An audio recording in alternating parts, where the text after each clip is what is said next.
Bonjour. Eh bien, là, on va faire la deuxième partie sur les mots néfastes. Les mots que l'on dit tous les jours, pratiquement sans s'en apercevoir, et qui en fait nous sont néfastes. Parce que les mots, lorsqu'on les dit, ils ont une force. Ils ont une force et ils agissent sur nous-mêmes. Et cette force, elle peut être dangereuse. Donc là, la dernière fois, nous avions parlé de mots particuliers que l'on dit tout le temps lorsque quelqu'un est énervé, lorsque quelqu'un a un problème, etc. Donc là, on va parler d'autre chose. Et il faudra vous entraîner, c'est l'exercice, à ne plus dire des mots comme ceux dont on va parler. Par exemple, c'est même pas un exemple, c'est l'essentiel, on parle toujours de quelqu'un d'autre. On va dire, ah, tu as vu, celui-là, il fait ça, il a fait ça, oh là là. Lorsqu'on parle de quelqu'un d'autre, très très souvent, on a soit une amertume, soit une colère, soit une appréciation qui est moqueuse. Tout cela est néfaste, non pas à la personne dont on parle, mais à vous-même. Lorsque vous mettez une amertume dans vos paroles, cette amertume vous pénètre.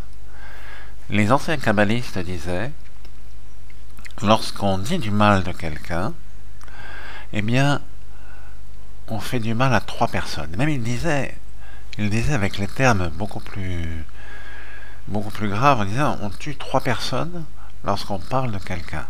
Celui dont on parle, celui qui parle, et celui qui écoute.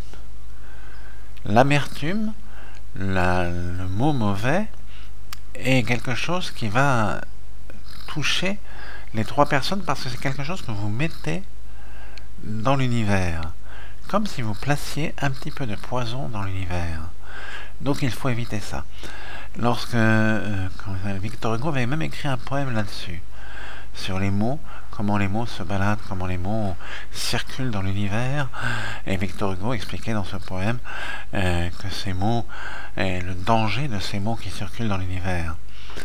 Eh bien, sachez qu'à chaque fois que vous parlez de quelqu'un, à chaque fois que vous, même si c'est quelqu'un, je sais pas, dans le monde de la politique, dans le monde de quoi que ce soit, c'est pas obligatoirement un de vos amis, c'est pas obligatoirement quelqu'un de votre famille, même si vous parlez de quelqu'un que vous ne connaissez même pas, eh bien, vous vous mettez un peu en danger selon les termes que vous allez utiliser.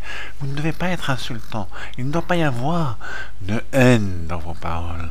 C'est très, très, très important. Vous savez, on a beaucoup connu de gens qui étaient dans les camps, et même les qui parlaient de leurs tortionnaires des camps, ils essayaient de ne pas avoir de haine, pour ne pas leur ressembler, pour ne pas ressembler à ces tortionnaires nazis. Je ne veux pas leur ressembler, donc je ne veux pas mettre de haine en moi. Il y a dans le monde des haines qui sont permanentes. Il y a des haines des Arabes, haine des Juifs, haine des Hindous, haine de tout cela. C'est des groupes comme ça qui se haïssent. On ne sait pas pourquoi. Mais ça existe de la nuit des temps. C'est même appris depuis l'enfance. J'ai vu dans certaines régions, dans certaines religions, on dit par exemple ou dans certains milieux sociaux, alors les gens depuis l'enfance enseignent à leurs enfants, les parents enseignent à leurs enfants depuis qu'ils sont tout petits à haïr les Arabes, à haïr les Juifs, et ils disent comme ça. Alors, ceci est retenu, et à chaque fois que ces enfants, lorsqu'ils vont grandir, vont parler de la classe sociale qui est haïe, ils vont mettre une amertume en eux. La haine est une amertume qui nous dessert à nous-mêmes. Parler d'un autre, que ce soit de façon moqueuse, cynique, de toutes sortes de façons, eh bien, ça présente un danger pour soi-même. D'ailleurs, les kabbalistes d'antan disaient, faites attention parce que quelquefois on commence à parler du bien de quelqu'un et on finit par en dire du mal. chaque mot qui est dit, comme les mots dont on avait parlé la dernière fois, qui étaient des mots particuliers que l'on dit même sans s'en apercevoir, chaque mot que l'on dit a une influence. Par exemple, je vous dis citron que l'on découpe, citron que l'on presse. Eh bien, lorsque je dis ce mot-là, cela va faire en vous une espèce, pas pour tout le monde, une espèce de petite acidité de salivation. Pas pour tout le monde. Si je vous montre une image de citron que je presse, il y aura encore une plus de salivation dans votre bouche. Si je dis fleur des champs, ça va mettre quelque chose d'agréable en vous, un parfum. Si je dis les vagues de la mer, ça va faire quelque chose aussi qui va vous rappeler les vacances, qui va vous rappeler une autre atmosphère. Tout cela, c'est important. Tout ça, c'est quelque chose qui va évidemment vous servir, qui va remonter votre esprit, remonter la sérotonine, etc., qui est en vous, la dopamine. Quand vous dites des mots d'amertume, quand vous parlez de quelqu'un que vous n'aimez pas, eh bien, vous mettez de l'amertume en vous. Eh bien, les anciens, comme ils disaient, lorsque on voit une image de quelqu'un de mauvais, il vaut mieux pas voir. Vous la regardez pas. Vous détournez votre regard. On ne regarde pas les choses de gens qui sont qu'on considère comme étant mauvais parce qu'on va se mettre de l'amertume. On ne parle pas de mal. Notre bouche ne doit dire que des choses bonnes. Et là, votre vie va être bonne. Comme je vous l'avais expliqué dans beaucoup de vidéos, chaque mot que l'on dit a une influence. Regardez d'ailleurs la vidéo sur les... Je ne sais pas si je l'ai mis dans le séminaire, sur les mots magiques. Vous avez des mots qui, lorsqu'ils sont dits, ont une influence même universelle. C'est quelque chose d'incroyable. Regardez ce poème de Victor Hugo sur les mots. Vous verrez.